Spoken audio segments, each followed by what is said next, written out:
Caitlin Clark as the WNBA is back, and Clark had a record-setting performance, putting together her third triple-double as a WNBA player. She had 20 points, 10 boards, 10 assists, and 4 blocks. She is the fourth player in WNBA history with a triple-double in a season opener, the first with more than 15 points in that game as the Fever beat the Sky 93-58. But there was the controversy in this game as well. Third quarter, Caitlin Clark with a take foul on Angel Reese. You will see it right here. Angel did not like it. She got upset. This was later upgraded to a flagrant 1 as Reese went down, got up to go after Clark, who walked away. Here were both players on that play after the game. Let's not make it anything that it's not. It was just a good play on the basketball. I'm not sure what the refs saw to upgrade it, and that's up to their discretion. It's a take foul to put them at the free throw line or rather give up 2 points. You know, I've watched a lot of basketball in my life. That's exactly what it was. I wasn't trying to do anything malicious. That's not the type of player I am. Angel, can you take us through the flagrant foul from your perspective? Just what you saw in that play, how you interpreted what happened. Basketball play, refs got it right. Move on. So those were their comments. Here come ours.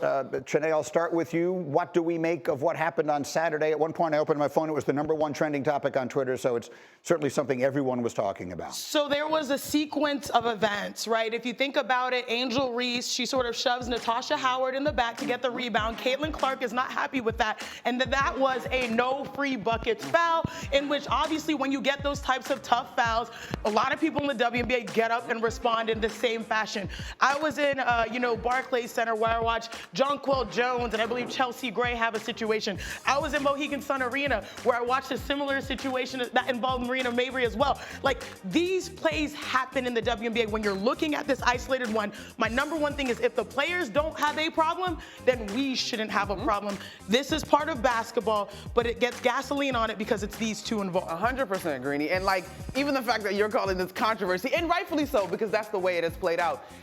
We gotta let these women compete. Like, we just gotta let these women compete. If Chiney and I have an issue right now and I shoved her, then we could talk about it because this is not the setting. Right. But in the lens of sports, if I got a little extra, it's going to happen. It is called competition. And so I think both women responded to this fine. And I mean, it is, to me, again, I've just been, like they said, I've been watching basketball all my life. That was literally nothing, right? And that is literally just a take foul to which Angel Reese in the moment gets a little bit upset. Then it's over, and then it could have turned into nothing. But it seems to, for whatever reason, always turn into something, particularly when it involves these two players. What are the right things to say about that in this moment in time? You know, Greeny, I would say, I think folks that truly love the game of basketball need to be mindful. You need to respect the humanity of these women, whether you are Team Clark or Team Reese, although you can certainly be both, right?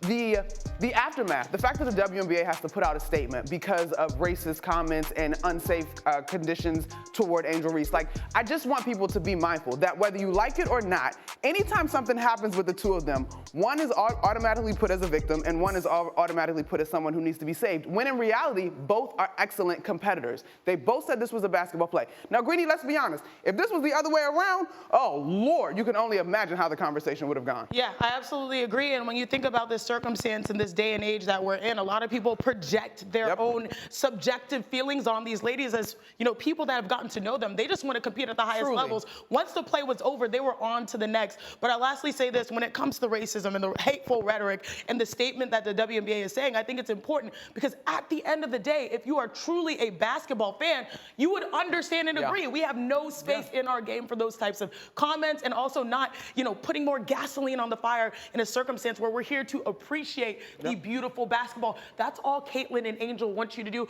Why not just continue on that?